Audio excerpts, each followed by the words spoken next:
Hey guys, Jen with Astro Tea. So today we are talking about the new moon in Scorpio that is happening at 9 degrees Scorpio, 35 minutes, and that is going to be on November 1st. So that is kicking off November with a bang. So this is our last lunation before the US election. So with this new moon, I would expect it to have play a big part in what happens in the election. So a new moon, as always, is a new beginning. It's seeds planted, it's ideas that are thought up, and it's a new cycle that you can use to really plan your month around. If you know what sign it's in and what areas of your life it will affect, you can kind of focus on that. So this new moon in Scorpio is about depth. So Scorpio goes really deep. It's a watery sign. It's emotional. It's about self and inner reflection. It's looking for hidden truths. It's bringing, those truths to the surface. So things that have been pushed down are being brought out, and that could be in a personal level where you're bringing out things that you have pushed down in the past, or it could be just on a global scale where things are kind of coming and re-emerging on to the surface.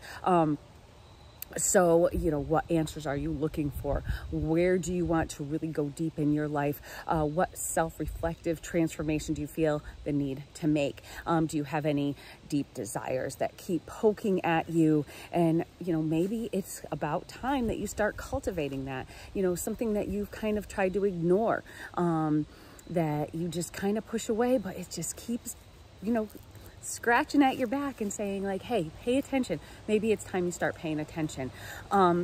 We have in this new moon, we have Mercury in Scorpio also, and that is making a trine to Mars that's currently in Cancer, and a trine to Neptune in Pisces, which is a grand trine. And then Pisces and Mars Neptune and Mars will then trine as well. So that makes a grand trine. These are then, it's also, Mercury is sextile to Pluto. That is in the last degrees of Capricorn, don't forget. So this is that kind of, I need to finish things up. We need to close things out. We need to take down what we need to take down. We need to, clear out before we start fresh. And that is, kind of that. So I think Mercury is going to play a huge part. So expect things to come out in the news, in the media, in your thoughts, in your realizations, and that kind of thing. And you're probably going to hear a lot of shocking news come out in the media in the next, I would say, couple weeks. So Mercury, again, really key. The new moon itself is trine to Saturn. So what have you been working towards? Saturn is about kind of getting what you've worked for. And if you've really put in the work, then it could really benefit you. So it's also about gaining wisdom, because, this is, wisdom that is going to benefit you in the long run. What have you learned?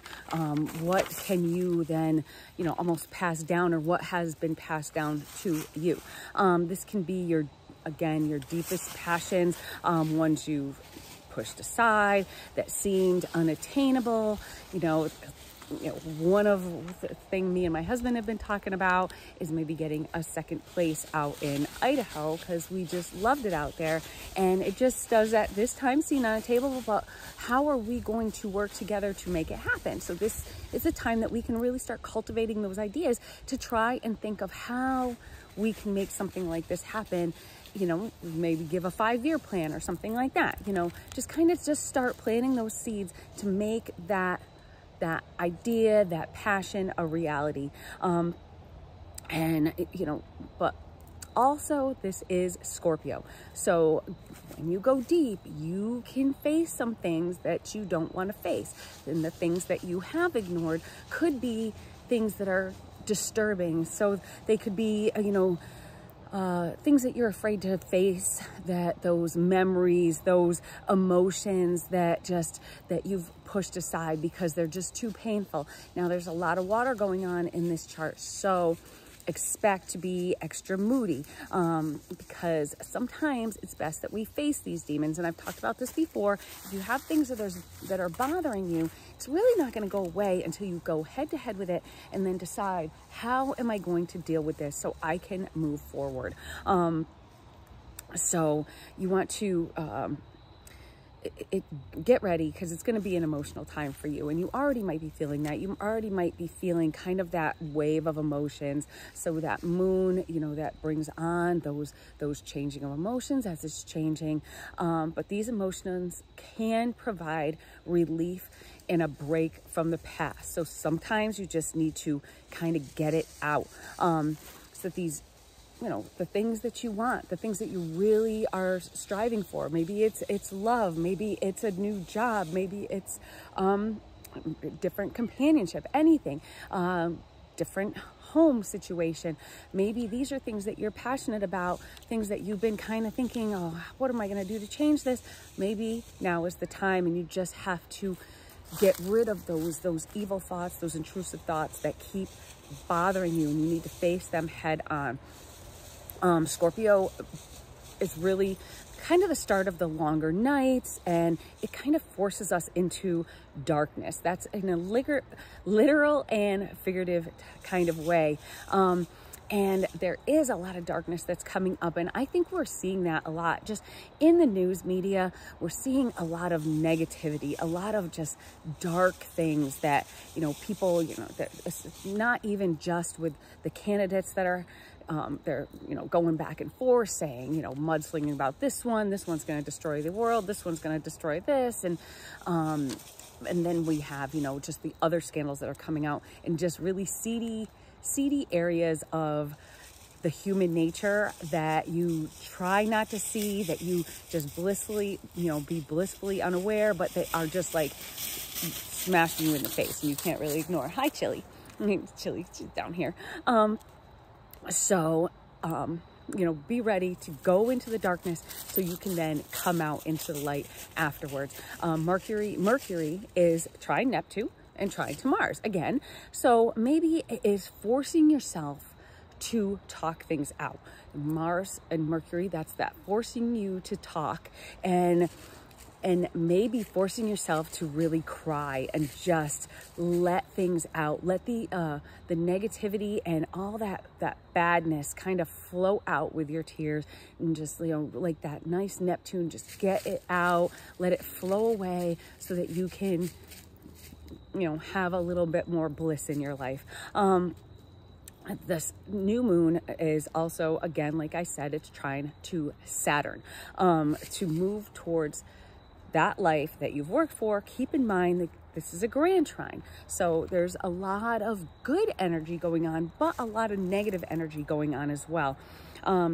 So this is in the last degrees of the water sign. So plus it's sextile to the Pluto in Capricorn. So now is really the time to act. So we really need to kind of just, you know, get things jump started. You know, it's almost like if you don't do it now, you're not going to do it. So just figure it out, face what you need to face, and get over it so that you can move forward.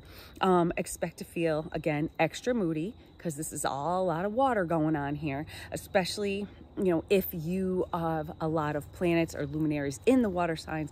I would really expect it. If you know, are a sun in Pisces or sun in Cancer, whatever, you're going to feel it. Moons especially.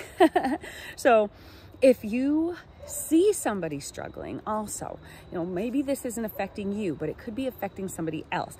You want to give them your ear. So just lend your support.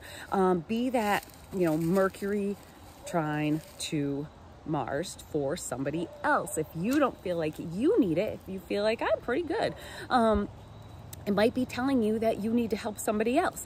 So listen and be understanding.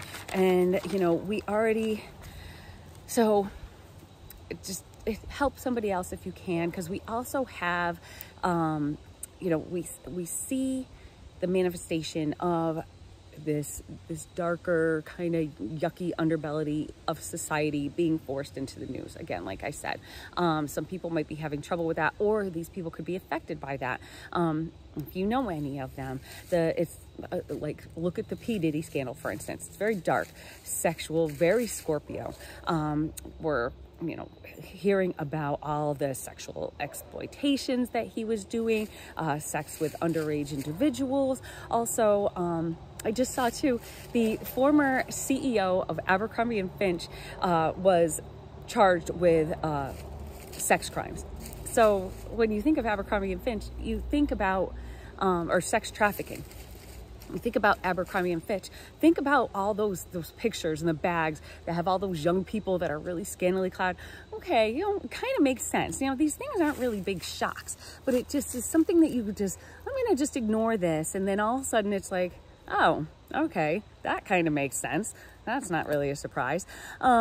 So again, the Mars-Mercury trine, forcing out the bad so that maybe the good can come in and help to heal. So we're forcing that bad out, and maybe that's what's happening with these people that are finally being arrested for the crimes that they've done in the past, forcing out the bad, getting rid of that, getting rid of those people that think that they are too big.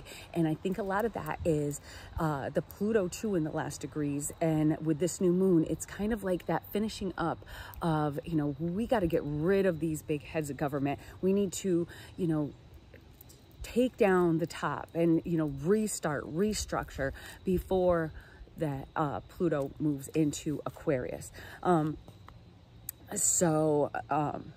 You know, the polarity of emotions that we're going to have with Pluto in the last degrees of, you know, and Mars in those last degrees of Cancer, Capricorn. It's that, you know, emotional, nurturing, but then that like more sun, like dominant, you know, so it's kind of like just that back and forth right there. So it's that polarity of emotions versus reasons, kind of. And, you know, it's kind of almost like, let's see what wins out in the end. With the traditional Mars, modern Pluto, both are rulers of Scorpio. So, you know, in the past, you know, in the traditional, the ruler of Scorpio was Mars. And then the ruler nowadays in the modern times is Pluto.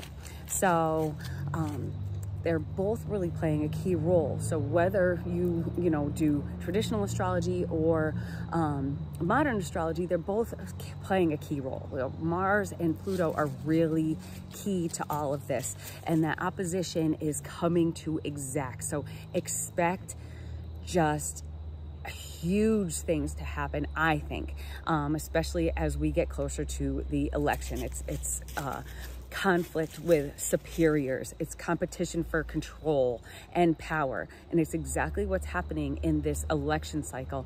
You know, they are trying to take this one down, and, you know, one is saying he's going to fix what's been there, and then we're gonna, you know, one is pledging on having the whole, you know, look ahead to the future. So it's all about, you know, what is the truth and how we're going to move forward with this. Again, the hostility is going to increase.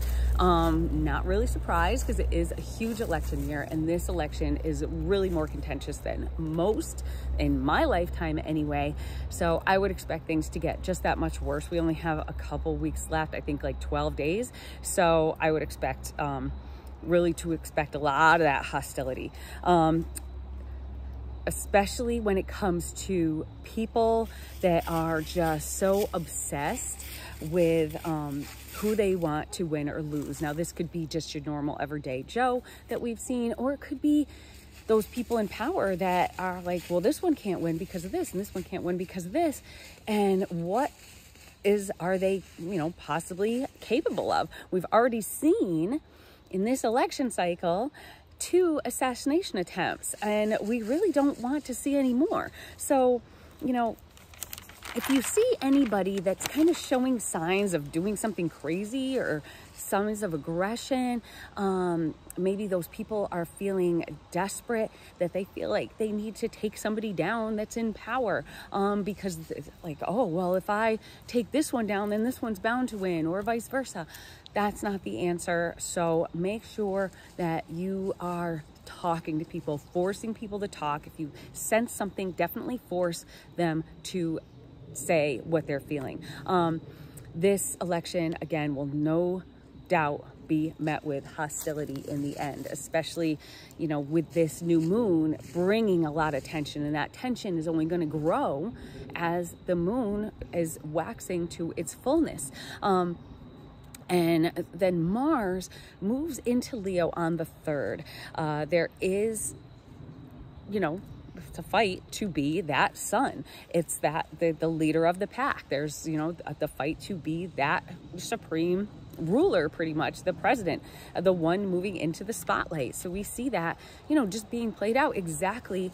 You know, people want change, and this chart, it's showing that all the with the upcoming transits and ingressions, and especially, you know, all the outer planets going in next year, Uranus moving into the later degrees of Taurus, it really, you know, just kind of peaks that grand trine and kind of provides the stability we need for the change. So it's yeah, an abrupt kind of shocking change, but I think we can get through it if we just find that stability and just know what's going to happen and be ready for it. The views of what the future should look like are different for everybody. So, you know, we think the world is in trouble depending on who wins the election again. And that's what I was putting people in, like almost like a panic or crisis mode, thinking if, you know, so-and-so wins, this is going to be horrible and life's going to be horrible. But ultimately, if your candidate doesn't win, are you going to be depressed for the next 4 years? Are you going to be mopey and just not get over it? Are you going to, you know, wage war on the other side and have like a huge uprising? I should hope not. Or are you going to, you know, oh, I'm going to leave the country if this one gets elected. Are you really going to do that? Now stop. No, you know you're not going to.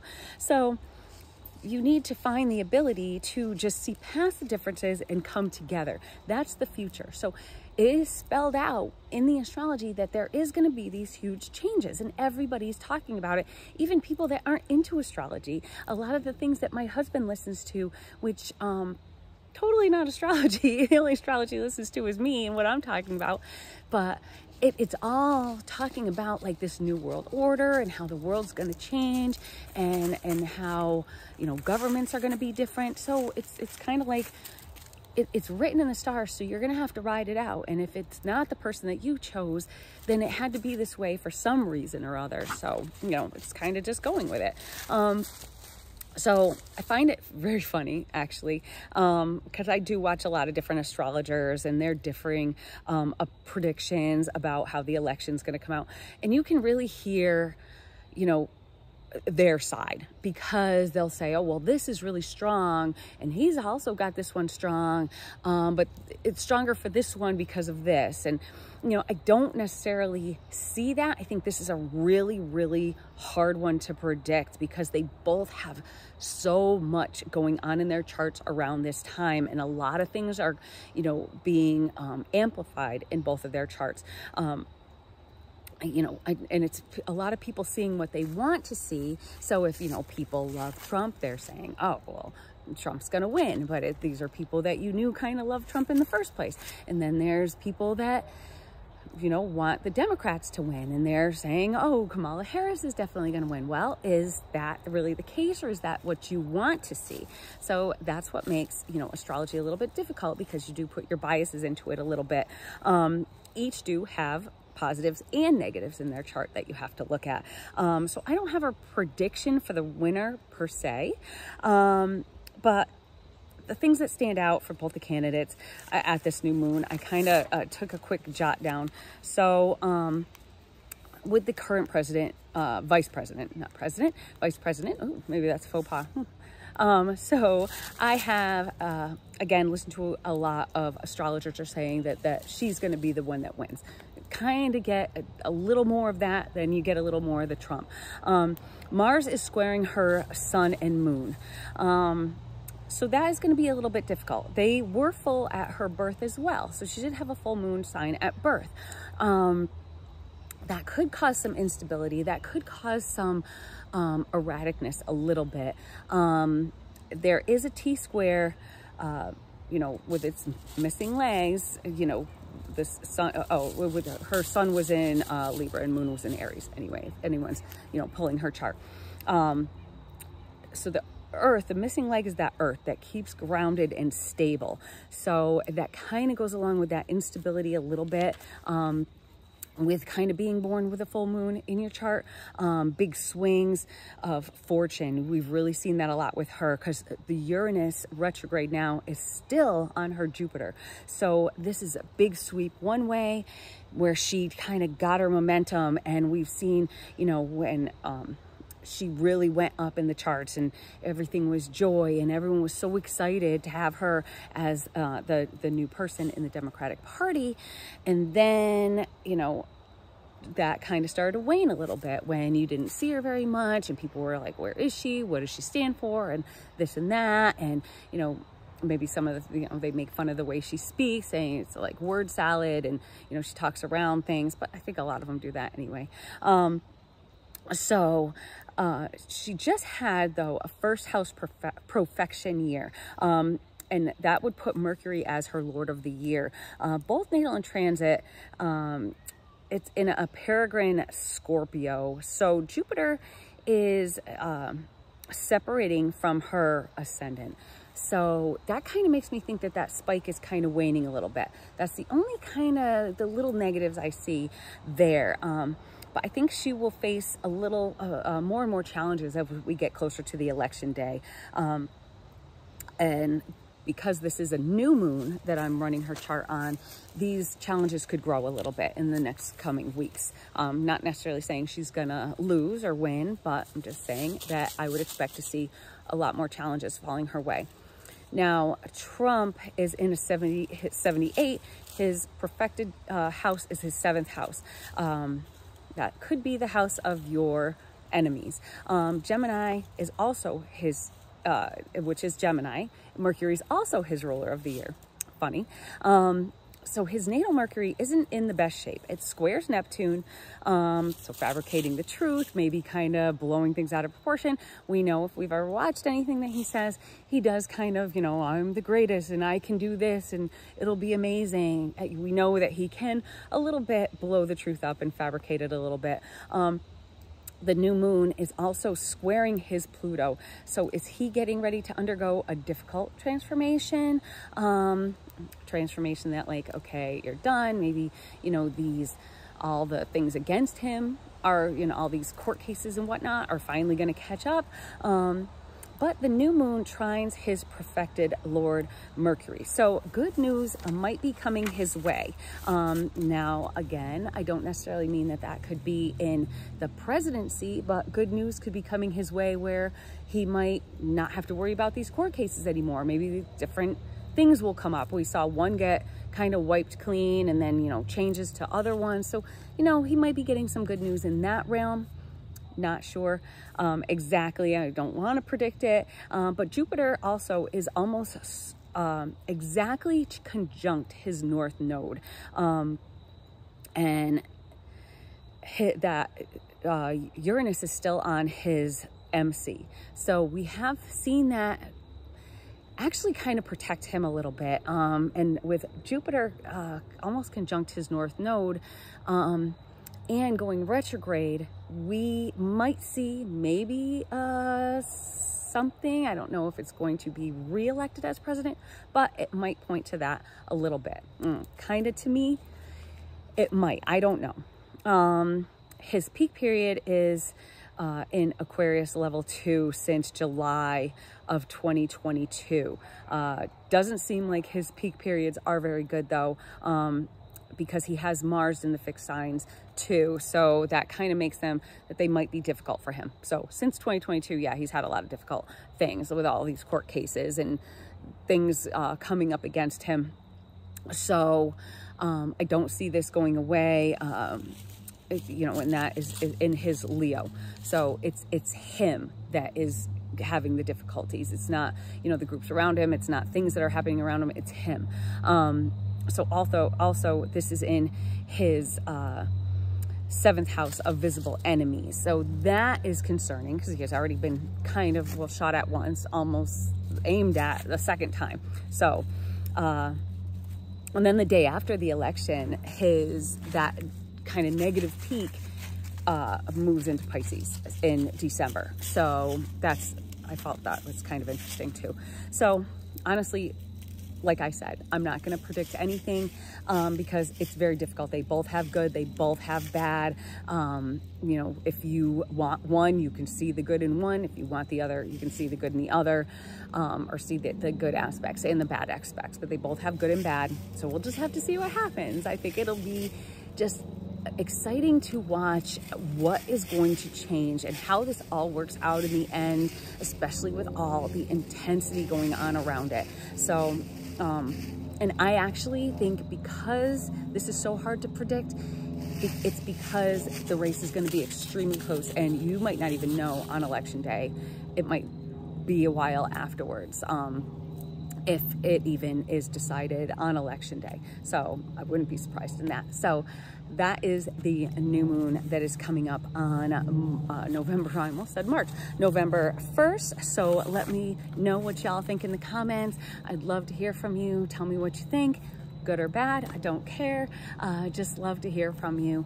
And I will talk to y'all soon. Make sure you hit that subscribe button. And if you like this video, if you like any of the videos, hit the like button. It really just boosts it up in the algorithm somehow.